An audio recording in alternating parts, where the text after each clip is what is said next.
Okay, it's 1 o'clock. It's Tuesday, and that can mean only one thing. It's time for another HDF clinic.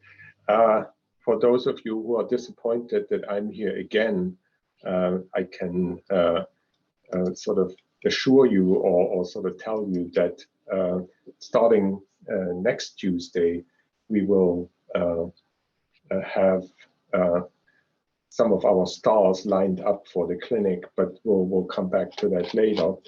And yeah, so only if there is a month where there are 5 Tuesdays, I will occasionally jump in. And but I'll also try to find a surprise guest, another colleague of mine who's doing something cool, something interesting. Okay, before I proceed, are there any questions at this point?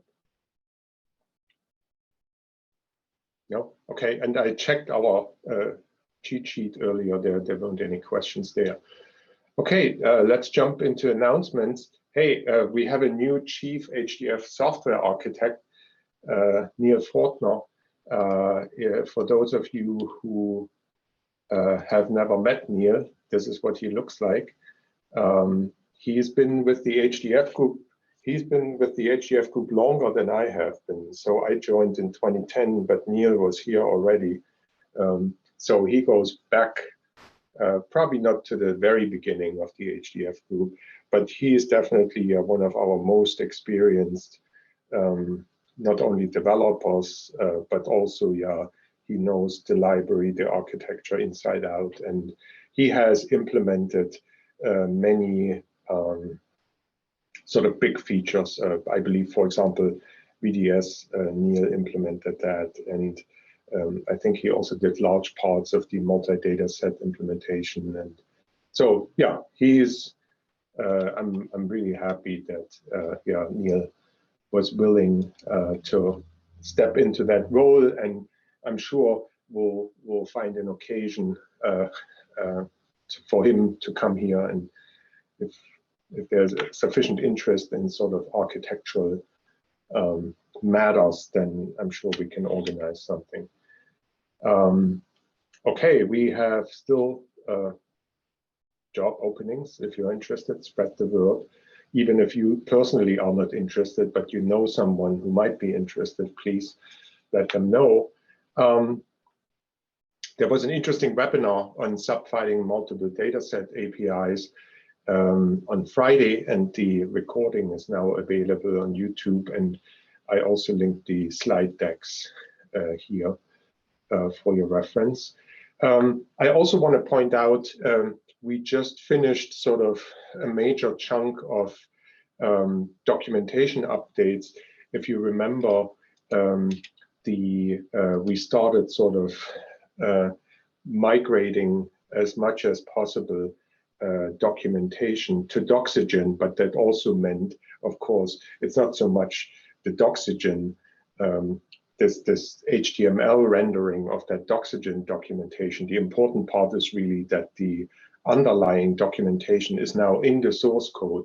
So when you clone the GitHub repo, or you get a source distribution of the HDF5 library, then all that documentation will be included in the source code. And okay, so I'm not saying that's the form in which you should be reading the documentation, but documentation gets the same treatment that source code does in terms of somebody makes a change, they update that documentation, it gets treated like code, it goes through the same workflow and so forth. So that's really a nice thing. And in terms of what has changed, well, for example, number one, there is a little bit of a getting started guide here with references to more specific getting started material. Then the user guide that in the old form only existed as PDF and all the rest of it, that is now fully Doxygenized, so to speak, and it's in here, and it's pretty nice. It's cross-referenced and everything, so it all fits nicely together. And just to point out one more thing, if you look at the reference manual now, you have the language bindings, at least for the language bindings that we maintain as HDF Group, you have them all in one place. So, for example, if you want to do something with attributes, you have the C API. Okay, nothing new here. But let's say you wanted to know, okay, how do I do this in Fortran? Well, you can go straight to the Fortran bindings, and likewise Java, for example, or the C, C++ bindings. And that's all in one place now, and it has the same style. And sure, we can sort of talk about whether that's the prettiest way, the best way to present it, and so forth. But it will evolve from here. But it's good that now, for the first time, we have everything in one place, and it looks like, yeah, it belongs together, and hopefully it will be useful. And yeah, there's always, if you have any comments, there's this survey, and I thought we had a feedback link. Actually, we don't. So maybe that's another good addition. We should add a link that whenever someone has a comment or sees an obvious way to improve this documentation, we want to capture that feedback. And yeah, we should just provide a convenient link for that. Anyway, so that's there. So I think I'm personally, I was a little bit involved when we, at an earlier stage, when we started looking at that. And some of you might remember this whole thing started out in a forum thread, and I believe Werner Banger was actually the one that, when we were sort of looking at different options, how to organize the documentation, he said, well, why don't you use Doxygen? And so I think that was a good suggestion, and I'm glad we picked up on that. Okay. Before I continue, any other questions on documentation comments? No? Okay. Forum. There was a little bit going on. Number one, yes, so I think we've spoken about that in the past. Someone was using that C++ API. So the one that I was just, if you go to the reference manual, and let's take H5F, so there's C++, and yes, we provide some rather simple sort of C++ bindings for that. Somebody was running into issues regarding thread safety, and I think I misspelled thread here, I apologize. But one thing to keep in mind is, number one, if you want thread safety, you definitely need an underlying HDF5 library that was built with thread safety enabled. However, all these language bindings here, the Javas, the Fortrans, the C++, they are not, even if the underlying C library was built with thread safety and enabled, these high-level language bindings and also these high-level libraries, so-called these, the image, the packet table, and the dimension scale, and so forth, they are not thread safe, period. It just has to do with that the thread safety in the C API really covers only those calls, and the authors of these bindings, there's typically a little more code rather than just sort of making that straight C call. Yeah, that was just not written with thread safety in mind. And of course, the lock that basically protects these library internal data structures, at the moment at least, is not exposed. So even if these the authors of these high-level bindings or libraries would have liked to do that, they would have to work around that they can't really get a hold of that library lock and so forth. So something to be aware of. So the only viable solution at the moment is really, in the case of C++, use C++, do your threaded programming in C++ and so forth, but then use the C bindings, the C API, to get your thread safety, and of course make sure that the library was built with thread safety enabled. Hey, Gerd, can you go back to the reference manual really quick? Pardon me? The reference manual doxygen. Go back open. So if you scroll down a little bit, one of the things we also added in is we added in the high level stuff that was previously not in the. Oh, yes. Yeah. Good point. Yeah.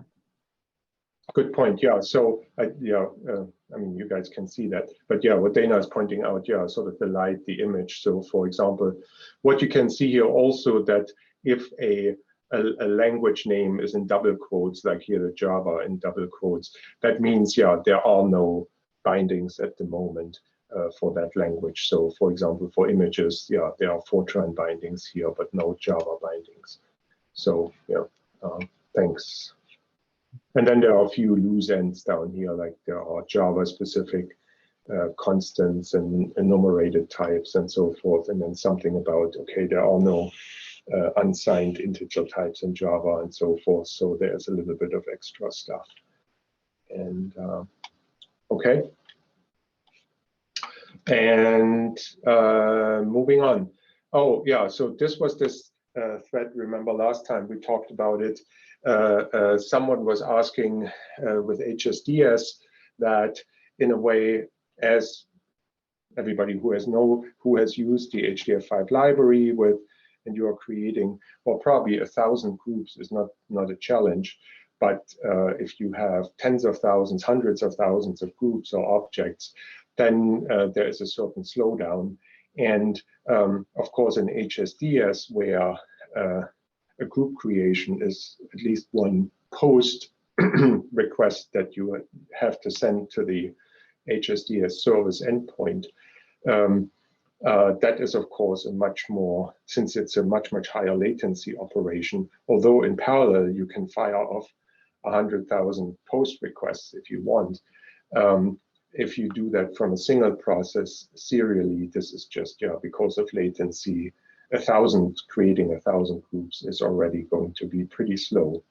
And then, of course, in that thread last time, we commented on, yeah, there is this idea of using, implementing something like a GraphQL API in order to maybe vectorize some of these calls. So if you want to create certain things in bulk, that's one way forward, but it's certainly a bigger task for John. It would be to implement that. But then John also pointed out in Python, you can do asynchronous IO using the async module. And he provided an example that I linked the example here. I'm not going to go through that example, but where he basically, I forgot what the benchmark was, if it was like creating 1,000 data sets or something like that. So John is basically showing how you would implement that using async calls. But in case you are not familiar with how to do that in Python, here's just a Mickey Mouse example how to do that. So you need to import the async IO module, and then here we are using sort of timestamps. So we are importing time, and then in a way the task that we want, the tasks, actually multiple, that we want to execute are basically we specify a delay and print a message. And so the called the nomenclature or the syntax in Python for functions or for calls that you want to execute asynchronously is basically you give it that async keyword, and then when you want to signal to Python that maybe now I'm doing something that's going to take a while, so if any other tasks are out there, then go ahead and let them sort of consume a few CPU cycles. I'm waiting for this operation to, in this case, it's just a simple sleep operation to complete. And then I'm happy to take back the CPU. So it's in computer science terms, you might call this a co-routine. So this is like a co-routine model. And so yeah, in this case, we just define a main function and we create two tasks. And the first task sleeps for 2 seconds, and then we want to print hello. And the second task we create that sleeps for just 1 second and says world. And then so we start basically printing what is the time now. And then in the end, we print the time expired, the total time expired. But then, yeah, we issue these await calls for these tasks. And so if you look at the printout of this, I intentionally mixed things up here. So it's not going to print hello world, since the sleep that's associated with hello is greater than the sleep that's associated with world. The world task will actually complete first. And so the printout then looks like this, world and hello. And so now in John's example, of course, you can asynchronously, you can sort of issue a lot of I forgot if it was groups or datasets or attributes, whatever he was creating in large numbers. You can create all these asynchronous tasks, and then you would hope that some of that latency, talking from H5PyD in this case to the RESTful service to HSDS, some of this latency gets hidden by just processing and creating more outstanding requests. And yeah, it's not a panacea. There is a noticeable speed up. I think the asynchronous version of the program was, I think, 50% faster. So I forgot, the original version was like 30 seconds, and then it took with asynchronous 15 seconds. So there is definitely asynchronous activity. There's some overlap happening, some latency hiding. But it's not, it's not a perfect solution. And I think John in this thread also mentions that he is thinking about maybe providing a version of H5PyD that supports async, or either in H5PyD or in an entirely new package.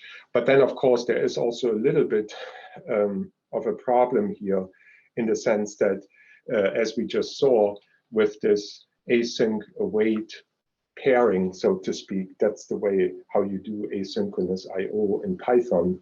That, of course, does not exactly match with, if you think about the HDF5 library, one of the plugins, one of the wall plugins is an asynchronous plugin.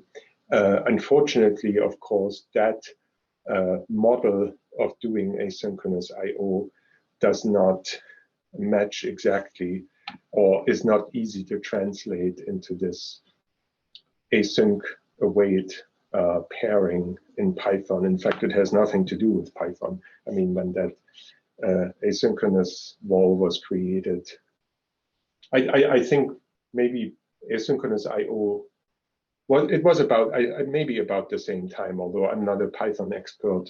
Maybe async await was already in Python when we started doing async wall for HDF5, but I'm not 100% in the chronology, but they are independent, and it'll be an interesting challenge to try to harmonize the two, because from a Pythonic perspective, of course, the success of H5Py, I think to a large degree, is that it is really very idiomatic. It's Python. It looks like Python to a Python programmer. It doesn't look like C. For many of our other language bindings, well, yeah, they are just so primitive. They are non-idiomatic. They look like C, although it's Fortran or it's some other language. Whereas in Python, it definitely has paid off to stay as close as possible to the Python way of doing things, so to speak. Okay. Oh, here's one for Dana. Somebody asked about, by the way, this is also a nice thing. We had that for a while. If you go on the RSCs here, here are all the RSCs that we could get a hold of. Maybe as we sort of clean up some old stuff, we might, some RSCs might resurface that we've forgotten about. But there is in particular this one that was created in 2019 by Quincy and John, and about variable length data, or re-implementing the internal representation of variable length data.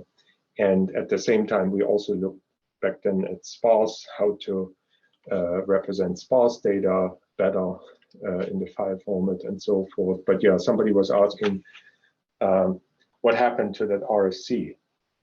So the short answer is nothing happened, right? So yeah. we've done no work on this other than producing that RFC, which is now several years old. But it's one of the things that's under consideration for HDF5 2.0. And I responded to that guy on the forum. Mm-hmm. Oh, great. Good. Yeah. Thanks. I'm happy to continue to iterate that forward. We just need a funded use case.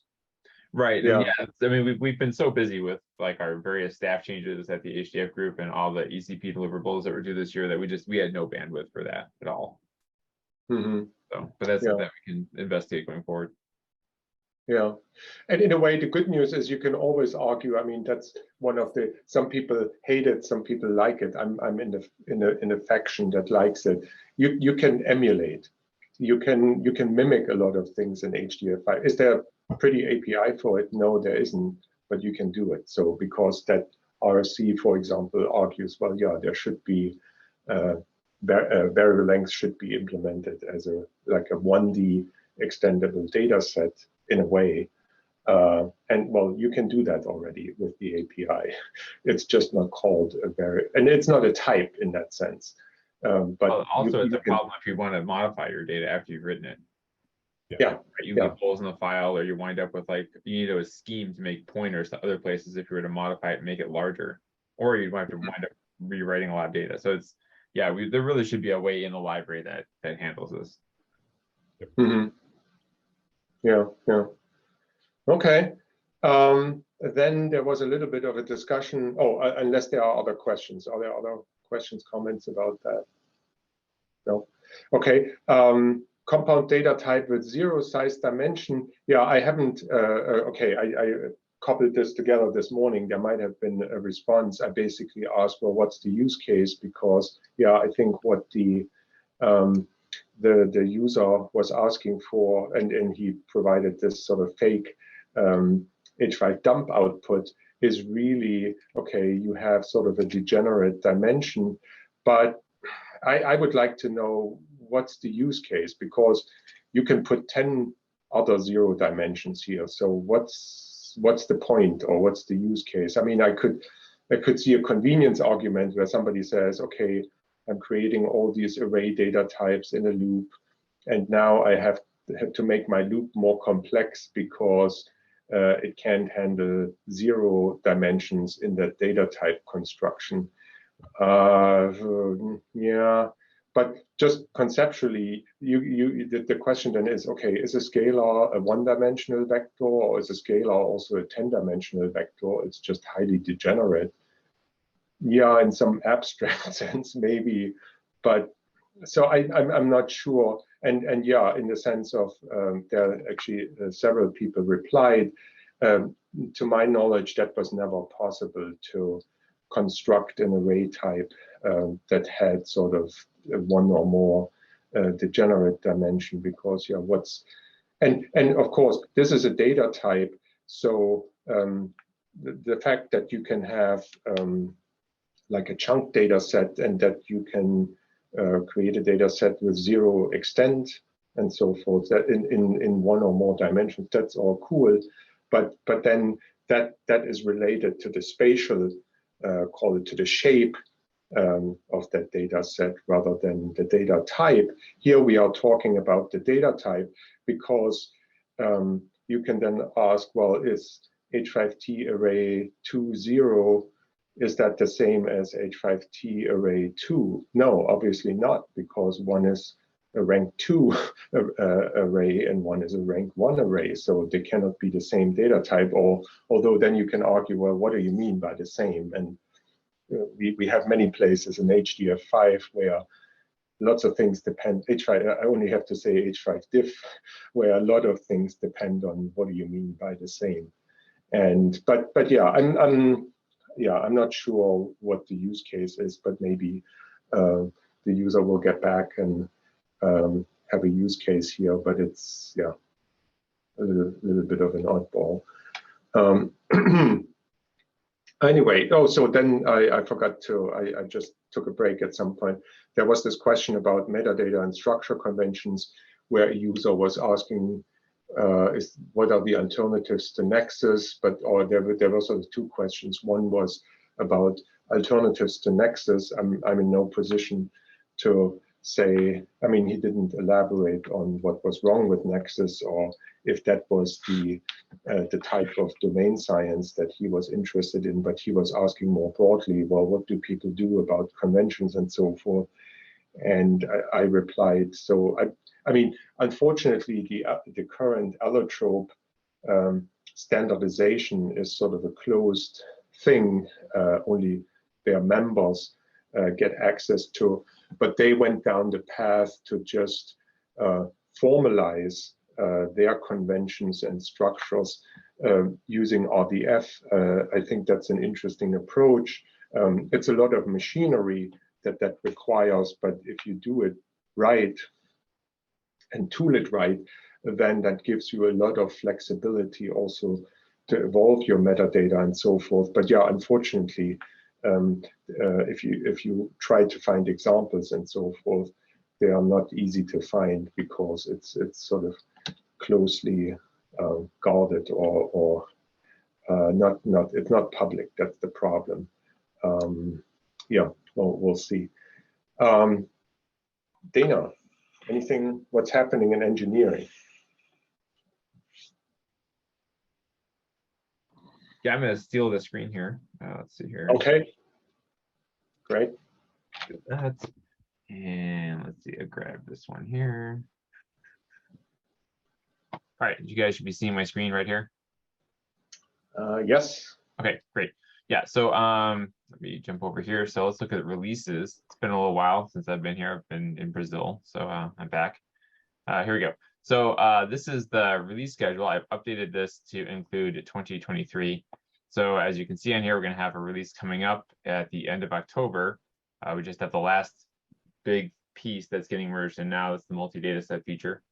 Once that gets merged in, we'll start the release process, and that will happen at the end of October. And then 1.14 will probably freeze the code right around Thanksgiving time and then release that in early December. And so that brings us to the end of the year. Then in the new year, we are going to we're going to be end of lifing 1.8. We'll have a release probably around January, end of January, early February. And then about a month after that, we'll end of life 1.12.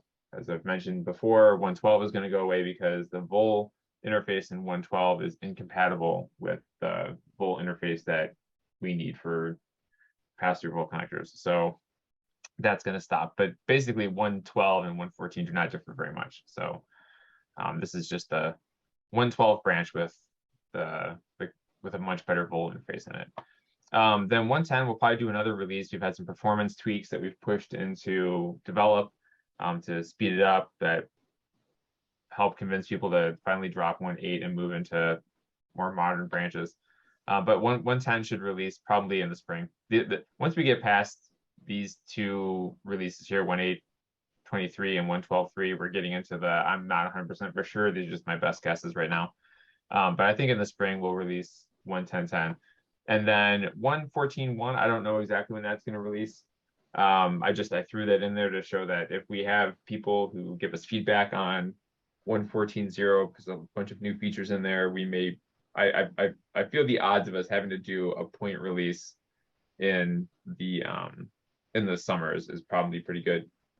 And then of course, HDF 5 2.0, when will we release that? And the answer is I don't know. Right now, we just finished a bunch of deliverables, got a bunch of stuff done for September, and kind of set ourselves on the track for releasing 1.14.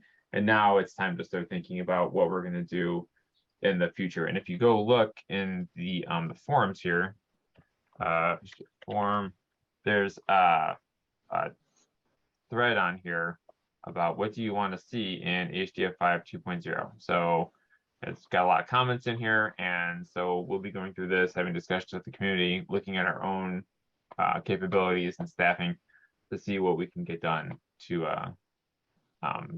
put into HDF5 2.0. Some other things that we've added, one other thing I'll point out here is, so VFD Swimmer, that's been developed but has a bunch of technical debt and things that we want to assess.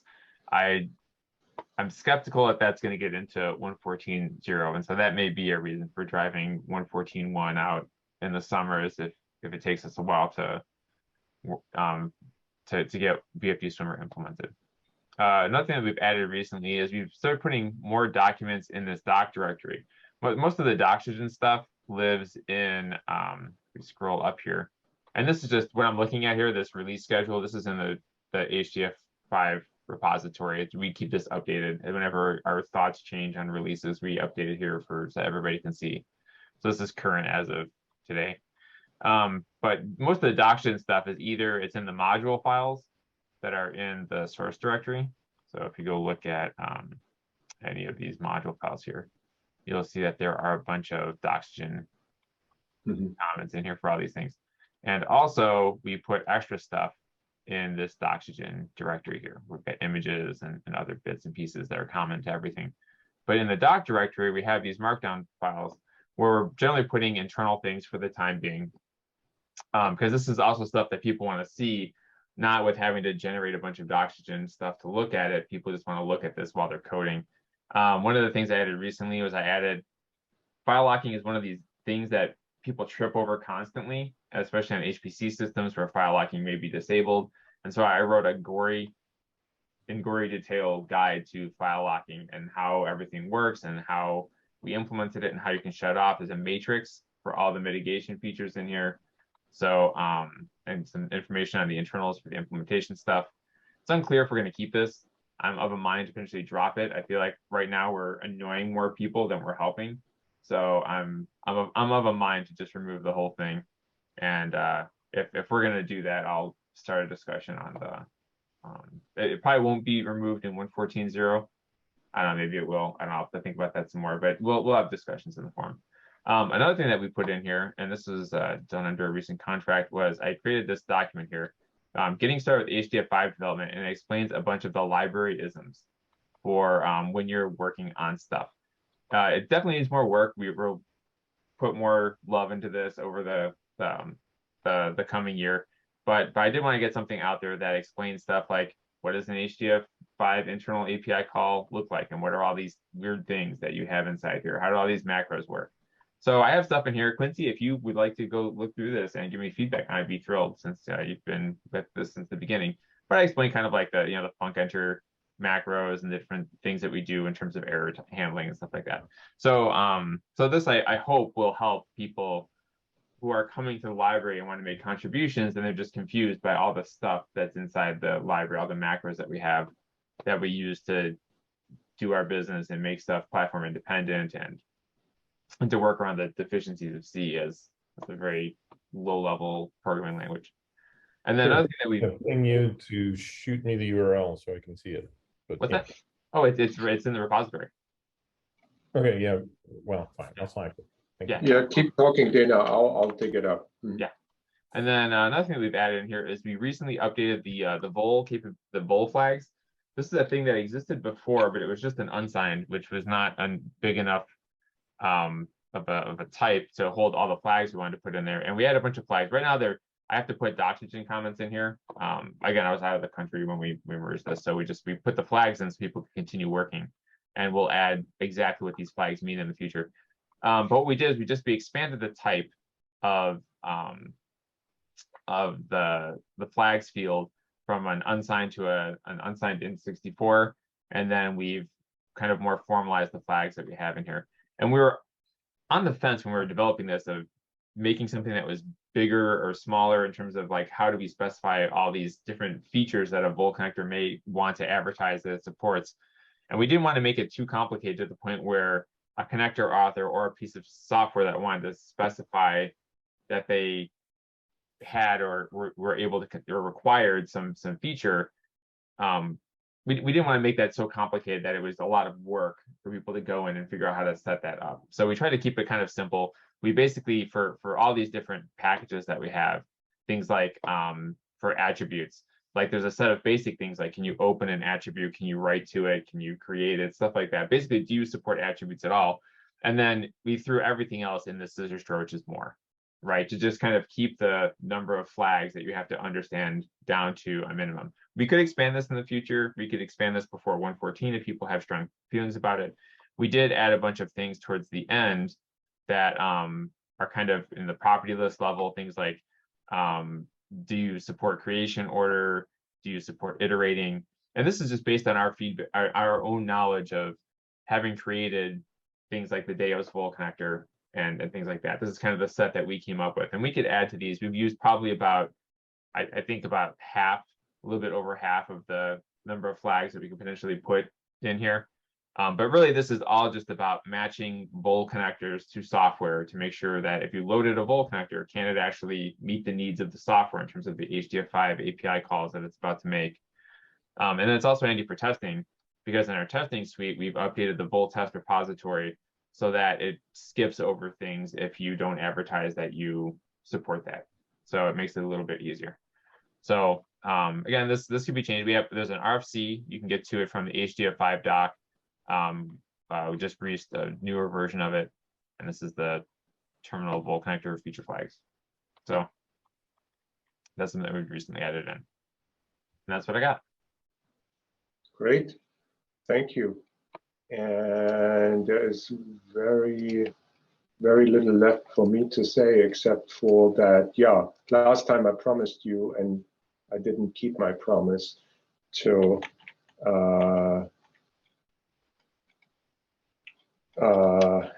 make this more entertaining. But we have identified sort of a crew of recurring speakers.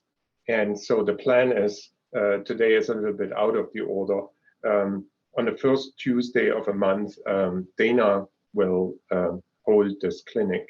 Then on the second Tuesday, John Reedy will be hosting it. And yeah, I put in parentheses here sort of the focus, but not to the exclusion of anything else. I think, yeah, coming to the clinic, if you have a question, that's priority number one. That overrides everything. But typically, yeah, each of these speakers or hosts has sort of more specialized knowledge in certain areas, such as HSDS and cloud in the case of John. Alexander will do the third Thursday, anything around the Python ecosystem, science, and earth science in particular. And then on the fourth Tuesday, Scott will be talking about HPC and then sort of research topics around sort of new HPC architectures, new storage, and things like that. And then in the unlikely event that there is a fifth Tuesday, I'm on the hook for that. But I will typically try to find a surprise guest that can help me to keep you guys informed and entertained and happy. And we are way over time today, but thanks for coming. And we will be back next week. Thanks.